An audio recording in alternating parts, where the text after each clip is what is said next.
जय जय सिया राम। जेहि विधि नाथ होई हित मोरा, कीजिए सुबेरु दास मैं तोरा। जेहि विधि प्रभु प्रसन्न मन होई, करुणा सागर कीजी सोई। आप सभी का हमारे चैनल स्पिरिचुअल सर्वर्स में हार्दिक स्वागत है।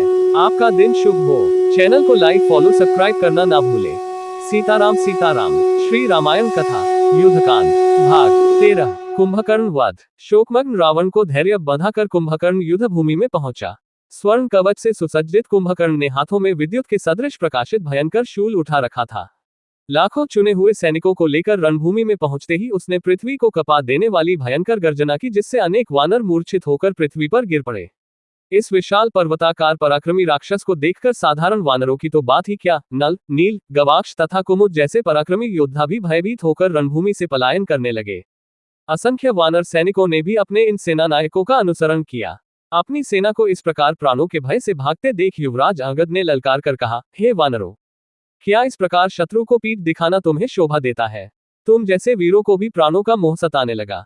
धिक्कार है तुम्हें और तुम्हारी वीरता को। जिस कुंभकर्ण को देखकर तुम भाग रहे हो, क्या वह कोई असाधारण योद्धा है?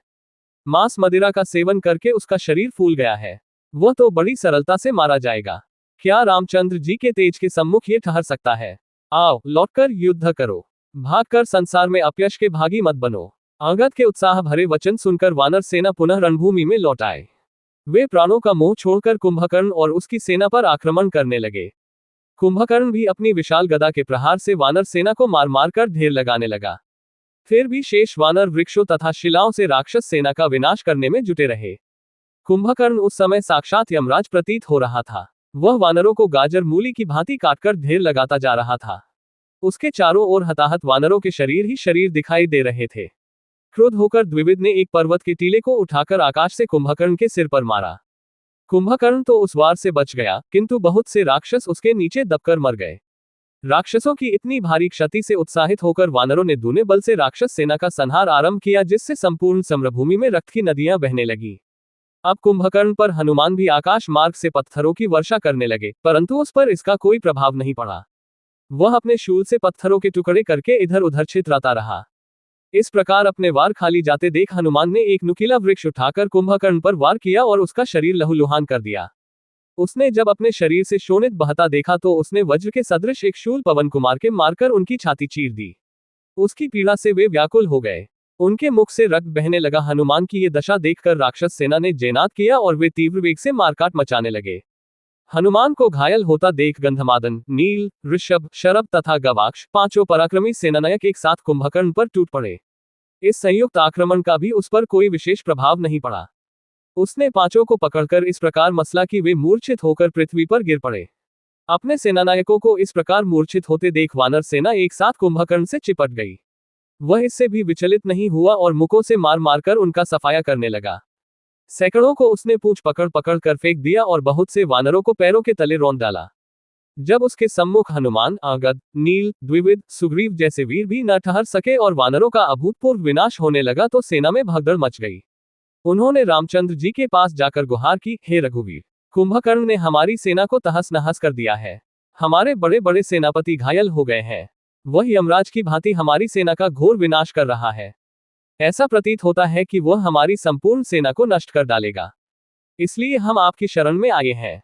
अब आप ही कुछ कीजिए, अन्यथा आज हमारी सेना का नामो निशान नहीं बचेगा।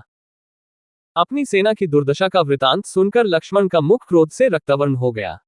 वे राम की अनुमति लेकर कुंभकर्ण से युद्ध करने के लिए चले। उनके पीछे पीछे वानर सेनापति भी जयघोष करते हुए चले।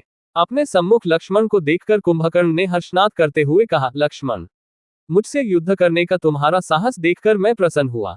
तुम अभी बालक हो और मैं तुम्हारा वध नहीं करना चाहता। तुम लौट जाओ और राम को भेजो, मैं उसका ही वध करूंगा। इस प्रकार से लक्ष्मण का निरादर करके कुंभकर्ण उस ओर दौड़ा जहां राम खड़े थे। कुंभकर्ण को अपनी ओर आते देख वे उस पर रौद्र अस्त्रों से प्रहार करने लगे। जब इन अस्त्रों का उस पर कोई प्रभाव न पड़ा तो उन्होंने मयूर पंखों से सुसज्जित तीक्ष्ण बाण छोड़कर उसकी छाती फाड़ दी। इसकी पीड़ा से वह व्याकुल हो गया। उसके हाथों से गदा तथा अन्य अस्त्र छूटकर पृथ्वी पर गिर पड़े। जब रामचंद्र जी के आगे उसकी एक न चली तो वह खिसियाकर मुकों, लातों और थप्पड़ों से वानरों को मारने लगा। इस पर श्री राम ने उसे फिर ललकारा और तीक्ष्ण बाणों से उसके शरीर को छलनी कर दिया।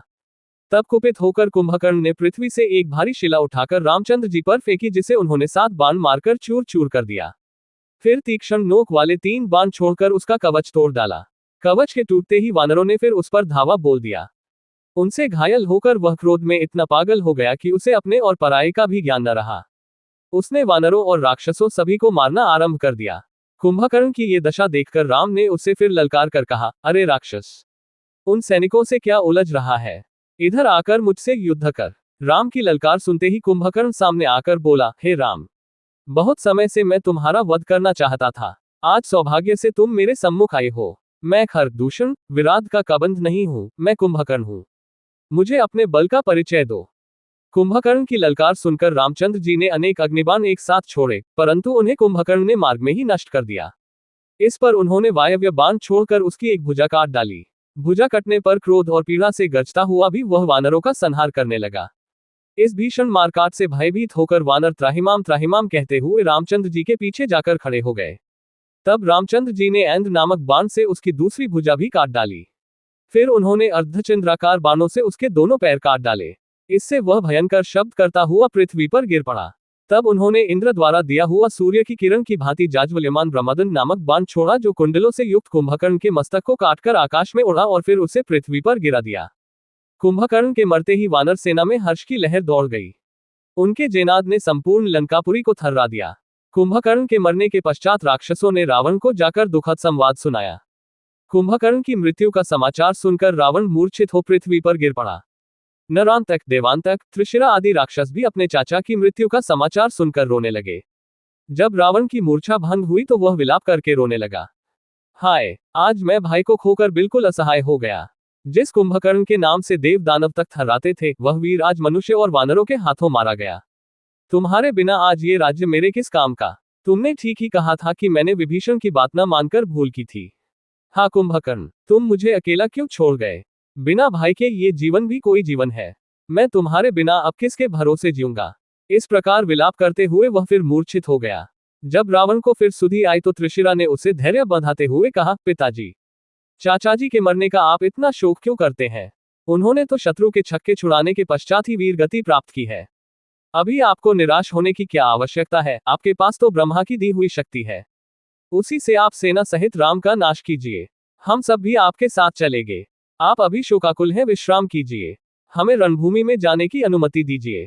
त्रिशिरा के इन वचनों को सुनकर रावण को कुछ धैर्य बंधा और उसने अपने पुत्रों को युद्ध में जाने की अनुमति दे दी। जय जय सिया राम। है रामा पुरुषोत्तमा नरहरे नारायणा केशवाय। गोविंदा गरुड़ध्वजा गुणनिधे दामोदरा माधवा।